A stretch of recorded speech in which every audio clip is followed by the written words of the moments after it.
ఇది కొత్తగా కాదు, ఇంతకు ముందు కూడా కొంతమంది లీడర్స్ మాట్లాడడం జరిగింది. ఇది ఇలాగే వదిలేసుకుంటూ పోతే ఎన్ని రోజులని ఓపికగా ఉంటా ఉన్నాము.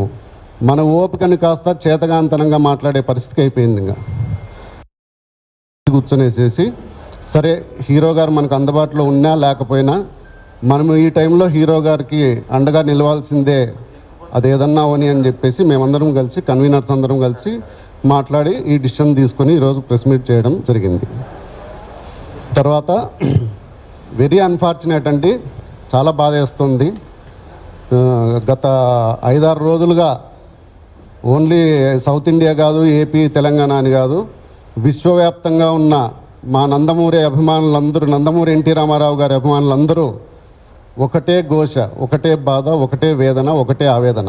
ఆ రాష్ట్రంలోనే కాదు దేశంలో ఎంతో ప్రాముఖ్యత పొందినటువంటి ఒక నట విశ్వరూపం మా నందమూరి తారక రామారావు గారిని మాట్లాడి వారి కుటుంబం గురించి మాట్లాడే స్థాయి అనేది. ఆ అమ్మ ఏం చేసింది నీకు? ఆ అమ్మ గురించి ఎందుకు మాట్లాడాల్సి వచ్చింది?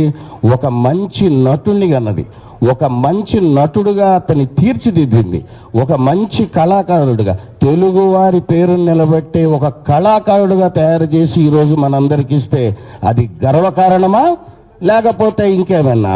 నువ్వు మాట్లాడేది ఎప్పుడు మాట్లాడుతావా? తెల్లవారుజామున 3ంటికా? సినిమా ఇంకో గంటలో రిలీజ్ అయ్యేటప్పుడు ఫోన్ చేసి బెదిరిస్తావా? ఎవరిని బెదిరిస్తున్నావు? మా నందమూరి తారక రామారావు గారు మాకు నేర్పించింది ఏంటి అంటే, ఎవరో ఏదో మాట్లాడుతూనే ఉంటారు, మన పని మనం చేసుకుంటూ పోవాలి.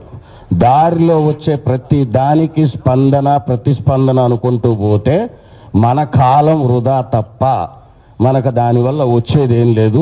ప్రజలకి అన్నీ తెలుసు అని స్పష్టంగా మాకు మొదటి రోజు నుంచి ఆయన గారు మాకు నేర్పించినటువంటి ఒక పద్ధతి.